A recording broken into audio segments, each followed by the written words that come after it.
On this Errands episode, the forecast, a little foggy, a little cloudy, a little stormy. No worries, man. It's a quiet storm. Quiet storm. Marques Colston, how you doing? Doing well, man. Ready to run some errands? Absolutely. In this Errands episode, we follow Marques Colston's lead, perking up with some Morning Joe, searching for a new sweater, and finishing up at the site of his first ever commencement address. But first, shh, let's clear the air on the quiet storm.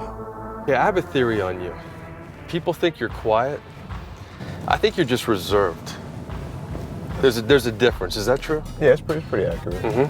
Especially in the business world now, I do a lot more speaking than people would probably expect, and just kind of was always raised like I speak when I'm spoken to for the most part. I've always thought you're very social, but you just pick your spots. Yeah, I guess selectively social.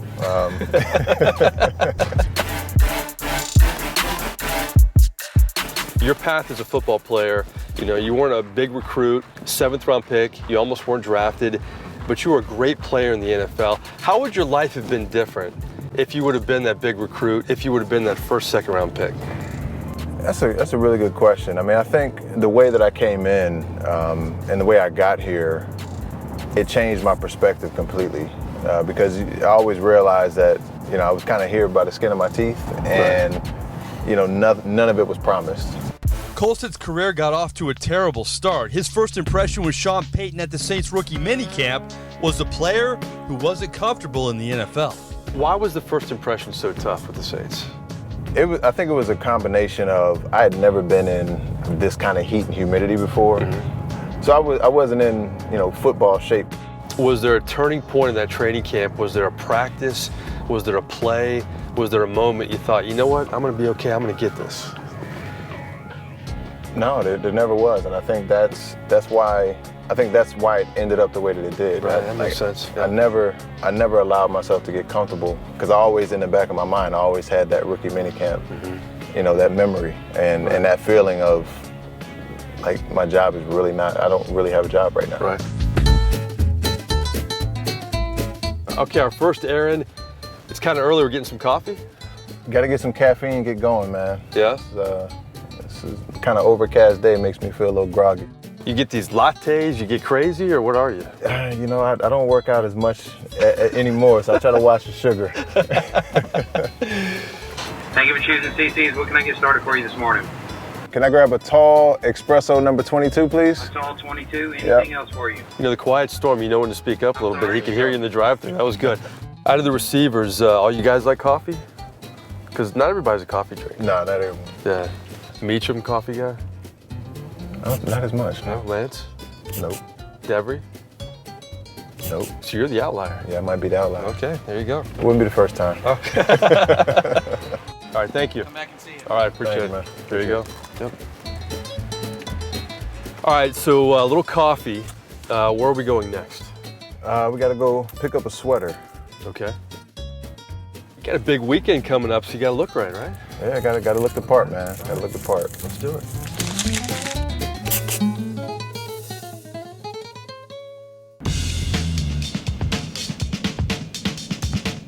You watch games now. Do you ever miss playing? Do you ever think, I could play maybe for 1 or 2 games? Does that go through your mind at all? Not in the slightest bit.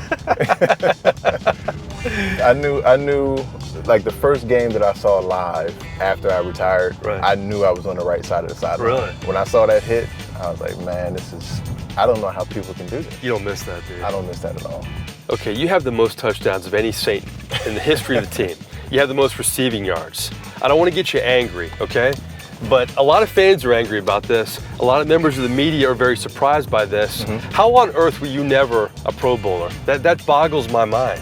I can't lie, it bothered me maybe my first couple years. Right. But when I really look back at it, I didn't play for any of that, man. Like I played so that my peers would respect me. Yeah. But how does that happen, though? I mean, how do you explain that? It's crazy. It's you guys, man. It's you guys. It's not me. But no, I mean, it's... Is it because you didn't have the big celebrations? Is it because maybe you're not vocal? And that's not who you are, but do you think that played a part in that, maybe? No, I think it's all subjective at the end of the day. All right, we're pulling up. We're gonna get you a sweater here. Do you like shopping for clothes, or is this a necessary evil? It's one of those necessary evils. You know, off the rack, it doesn't never really, it's hard to find a good fit, but no, you got to look the part, right? Right. All right, let's do this. Let's make it happen. All right, let's do it.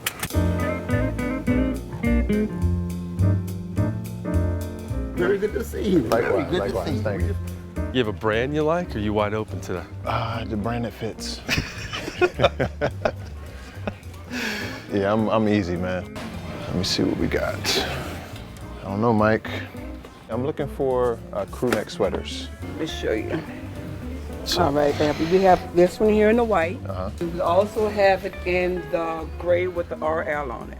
Perfect. I think this one might be what I'm looking for. Yeah. Gray? And what Yep. size you need that in?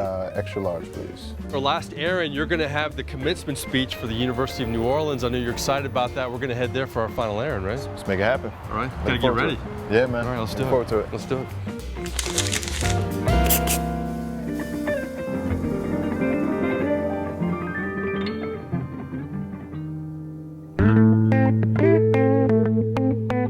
How would you describe your relationship with Drew Brees?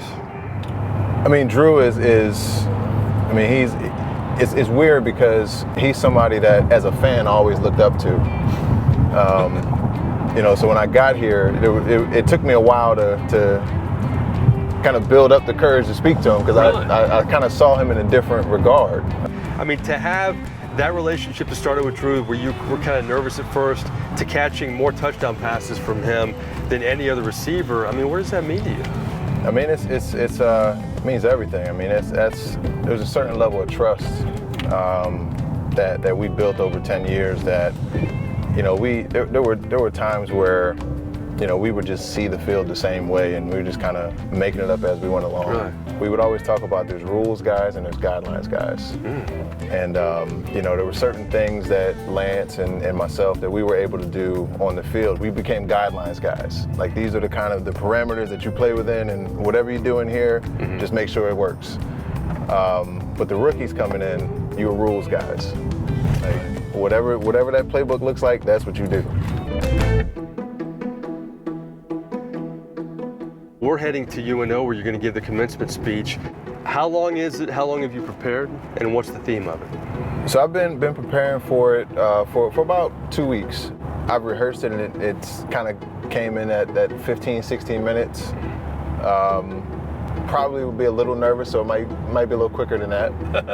But the theme is really it's really about this thing I call irrational confidence. And, you know, it's been the thing that I think has made me successful. It's a mindset and an approach that, you know, none of my goals to play in the NFL and play at the level that I had, none of them made any logical sense to anyone but me. All right, Marcus, we're here at UNO. You're going to give the future of our country 15 minutes.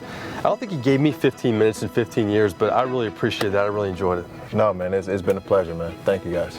I always say this about the quiet storm. Not quiet, reserved. That was another edition of Errands. There's something that I really believe in, and I call it irrational confidence. And really, it's the key to every bit of success that I've had in my life. See, there's no way that a skinny kid from Pennsylvania could barely get recruited out of high school should be here today as the Saints' all-time leading receiver. It was my irrational confidence that led me to have the kind of career that I enjoyed in the NFL. You see, none of those goals that I set for myself were rational or they made logical sense to anyone else but me.